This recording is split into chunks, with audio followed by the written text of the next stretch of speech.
Assalomu alaykum, hurmatli televizor ko'rguvchilar. Yaxshimsizlar? Dunyo Uyg'ur qurultiyi to'r televiziyasining kunlik xabarlar programmasiga hammanglar xush kelibsizlar. Men riyosatchi Iftixor Abdurashid. Bugun dushanba. Hurmatli ko'rmanlar, tövəndə diqqətinizlər kunlik xabarlar programmamızın təfsilatı bo'lsin.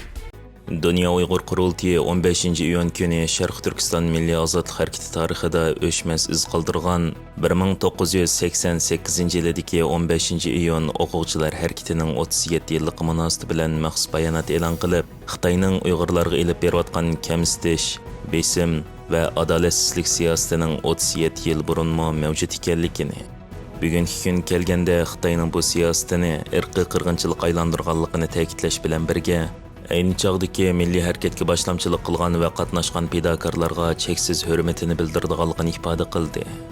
Ma'lum bo'lganidek, atalmish Xinjiang universitetida Uyg'ur xalqining faxrlik o'g'lonlari To'lqin Ayso va marhum Varisjon Abobakirlarning tashabbusi va boshlamchiligi bilan 1987-yil qurilgan Studentlar fan madaniyat uyushmasining tashkillashi natijasida Urumchidagi minglagan universitet o'quvchilari 1988-yili 6-oyning 15-kuni Xitoy mustabid hokimiyatining zulmlariga qarshi ko'chalarga chiqib, keng ko'lamlik namoyish olib borgan edi.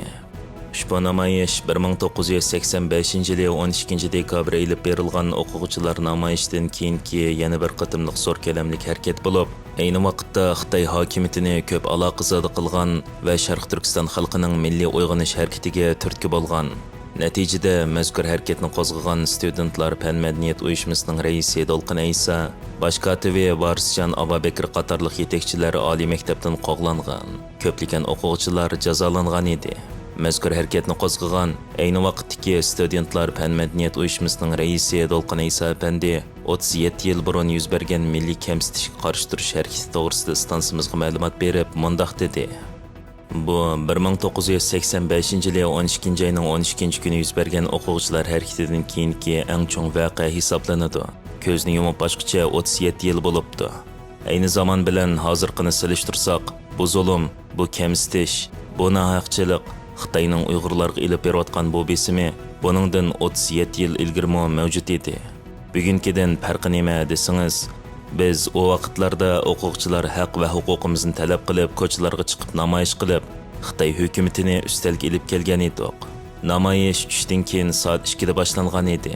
Namoyishdan burun biz atalmish avtonom rayonlik hukumat rahbarlari bilan yumaloq ustalda o'tirib, ularga milliy kamsitish, adolatsizlik, siyosiy va ijtimoiy masalalar to'g'risidagi talablarimizni yetkazgan edik. Lekin bugun bu zulm irqiy qirg'inchilikqa aylandi. Bugun ayni vaqtdagidek ko'chalarga chiqib namoyish qilish orqali haq talab qilishni xayol qilg'ilim bo'lmaydi.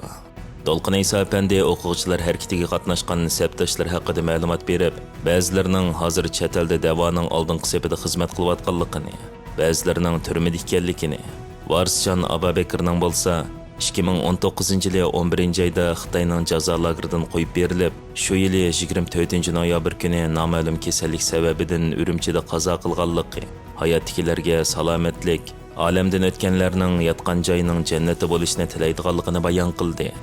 Atalmish Xinjiang universitetining 1988-yili 9-oyning 26-kuni chiqargan 148-nomerli qarorda To'lqin Aysoning bu qitimqi namoyishni tashkillash jarayoni tafsiliy tanishtirilgan va atalmish Xinjiang dashuning 15-iyun voqeasini aniqlash gruppasining To'lqin Aysoning o'qish tavalligini bekor qilish talabiga binoan uni maktabdan haydab chiqarganligi bayon qilingan. To'lqin Ayso apandim yana bu namoyish haqida 15-iyun kuni, ya'ni tunugun, bu namoyishning tafsiloti va orqa ko'rinishi haqida Dunyo Uyg'ur qurultiyining Facebook sahifasida maxsus bir maqola e'lon qilgan. 2025-yili 15-iyun yakshanba kuni Istanbulning Safaköy rayonida Dunyo Uyg'ur qurultiyi Ma'rif komiteti bilan Sharq Turkistonliklar federatsiyasi hamkorlashib 15-iyun Xalqaro Uyg'ur ona til kunini xotirlash faoliyati o'tkazdi. Faoliyatga qurultay Ma'rif komitetining mudiri, pedagog Abdurashid Niyoz apandi riyosatchilik qildi. Faoliyat hayvatlik Sharq Turkiston milliy marshi bilan boshlandi. Sharq Turkistonliklar federatsiyasining bosh kotibi Abdug'ani Niyoz apandim o'z bevosita ishtirok qilgan 1988-yili 6-oyning 15-kundagi tajovuzchi kommunist Xitoylarning milliy kamsitishiga qarshi atalmish Xinjiang universiteti, pedagog universiteti Sanoat institutining studentlarining qilgan namoyish faoliyatining ilib berilish jarayonini, oldi keynidagi tayyorlik xizmatlarini jonliq bayon qilib berdi. Qurultay Ma'rif komitetining mudiri, pedagog Abdurashid Niyoz apandim har qanday tarixiy hodisaning siyosiy harakat va davolg'uchlarning tilda ro'shan o'z ifodasini topadiganligini, bugungi turkiy tilda aloqa qilayotgan 38 xil variantning ana ramkasining uyg'ur tili ekanligida dal mush so'zliklarning tilda xotirlanib qolganligining natijasi ekanligini ilmiy faktlar bilan bayon qilib o'tdi. 15-iyun xalqaro uyg'ur ana tili kunini xotirlash yalnız muhacirat uyg'urlarimiz uchun emas, balki vatanimizda milliy kimligimizni saqlab qolish uchun mislsiz badal to'layotgan uyg'urlarimiz uchun g'oyat zo'r simvolik ma'noga ega. Shundaqla bu kun 1988 yılı Ürümçide studentlar tarafından milliy kengashga qarshi elib berilgan ikkinchi qatimliq o'quvchilar to'lqinining kuni xotir kundir. Bu kunni 2015 yılı Dunyo Uyg'ur qurultiyi xalqaro Uyg'ur ana tili kuni qilib bekitilishida mujda siyosiy voqealar, davolg'ishlari tilimizda ro'shan aks etganligi sababidandir. Chunki tilda aks etgan ma'no tarixiy hodisalarning, o'zgarishlarning namoyandasidir. Bugungi turkiy xalqlarning 38 xil tilda so'zlashib kelayotgan tilning shakllanishida, vujudga chiqishida ana tilimizningki g'oyat zo'r rol o'ynaganligi, ana ramkasi ekanligi buning tipik namoyandasidir. Demak, tilimizni qo'llab qilish yolg'iz urf-odatimizni, an'anamizni qo'llab qilish emas, balki tariximizni, shundaqla dunyo madaniyatining bir parchasi bo'lgan Türk medeniyetini qo'llab qilishiga birikishga his qo'shganligimizning namoyandasidir.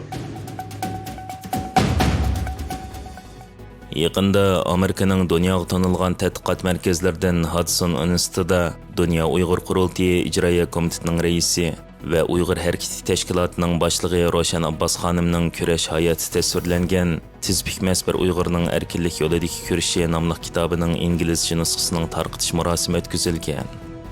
Roshan Abbos xonimning vatan ichi va sirtida mustabid Xitoy hokimiyatiga qarshi egilmas sunmas kurash qismatlari bayon qilingan asli xarakterlik mazkur kitobda Amerika, Osiyo, Yevropa ellərdəki 20 nəfərdən artıq tanılğan siyasi ərbabның bahası və təsirlik beg'ishlamasi o'rin olgan bo'lib, kitobning dastlabki tarqitish marosimi bu yil 5-ayning 23 kunidan 25 kunigacha Germaniyaning Myunxen shahrida chaqirilgan 3-navbatlik Sharq Turkiston Milliy Kengashi va Yoshlar Kengashi mezgilida 20 dan ortiq davlatdan kelib to'plangan har soha zotlarimizning huzurida o'tkazilgan edi.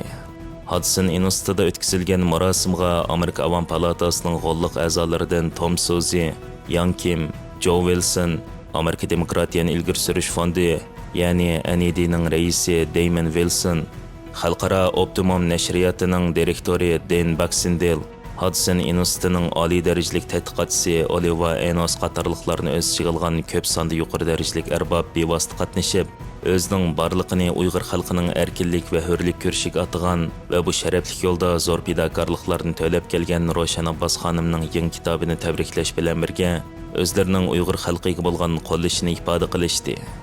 Mazkur marosimda Roshan Abbos xonim o'zining kitobi haqida tushuncha berish bilan birga mustabid Xitoy hokimiyatining navbatda Sharq Turkistonda shiddat bilan davom qildirayotgan irqiy qirg'inchiligi va insoniyat qarshi jinoyatlar haqida ma'lumot bergan.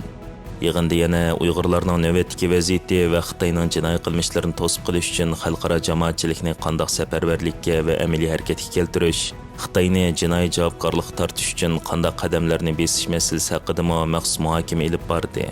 Bu qitimqi marosimga qatnashgan Amerika Avam palata a'zolaridan Tom Suzy, Young Kim va Joe Wilson qatorliqlar Amerika davlat majlisida Uyg'urlarga munosabatli qonun loyihalarining tuzib chiqilib ma'qullanishida intayin muhim rol o'ynab kelmoqda.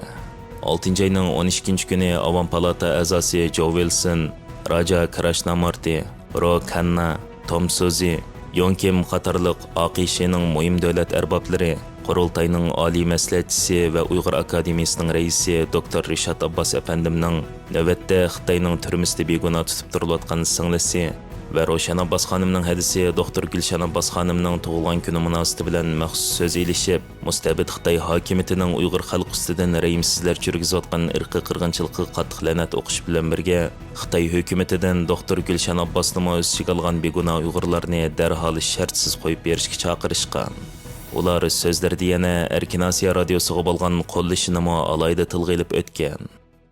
Hürmetli görürmenler, yuqorida diqqətinizə günlük xəbərlər proqramımızın təfsilatını sunduq. Keyin qitimliq sanımızgacha görüşkicha aman bolğaysızlar. Stansiyamızın YouTube kanalına əza bo'lishni unutmang. Xeyr xoş.